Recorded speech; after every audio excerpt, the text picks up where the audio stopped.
গেল বৃহস্পতিবার YouTube, Facebook সহ সব ধরনের সামাজিক যোগাযোগ মাধ্যম নিষিদ্ধের ঘোষণা দেয় নেপাল সরকার। ক্ষতিগ্রস্ত হয় নেপালের ব্যবসা ও পর্যটন খাত। প্রবাসে থাকা স্বজনদের সঙ্গে যোগাযোগের সুযোগ বন্ধ হয়ে যায়। এতে ক্ষোভে ফুঁসে ওঠে নেপালের তরুণ বা জেনজি প্রজন্ম।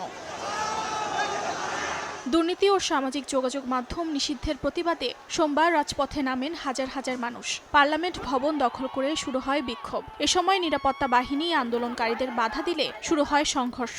এক পর্যায়ে ব্যারিকেড ভেঙে পার্লামেন্টে ঢুকে পড়েন আন্দোলনকারীরা। নির্বিচারে গুলি চালায় পুলিশ। এতে নিহত হন অনেকে। সবচেয়ে বেশি সহিংসতা হয় কাঠমান্ডুতে। রাজধানী সহ দেশটির একাধিক এলাকায় জারি করা হয় কারফিউ। তবে কারফিউ ভেঙে মঙ্গলবারও রাজপথে নামেন হাজার হাজার মানুষ।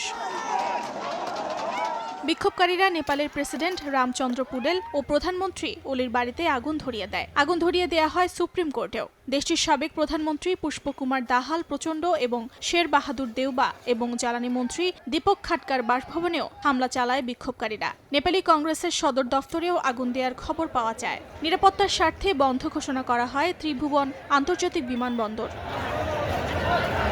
সোমবার নেপালের স্বরাষ্ট্রমন্ত্রী রমেশ লেখক পদত্যাগ করেন। সন্ধ্যায় প্রধানমন্ত্রী কেপি শর্মা ওলির সরকারি বাসভবন বালুয়াতারে মন্ত্রিসভার বৈঠকে তিনি পদত্যাগপত্র জমা দেন। মঙ্গলবার নেপালের মন্ত্রিসভার মুখপাত্র এবং যোগাযোগ ও তথ্য প্রযুক্তি বিষয়ক মন্ত্রী পৃথিবী সুব্বা গুরুং সামাজিক যোগাযোগ মাধ্যমের ওপর থেকে নিষেধাজ্ঞা তুলে নেয়ার কথা জানান। একই দিন মন্ত্রীদেরকে নিরাপদে সরিয়ে নিতে এগিয়ে আসে দেশটির সেনাবাহিনী।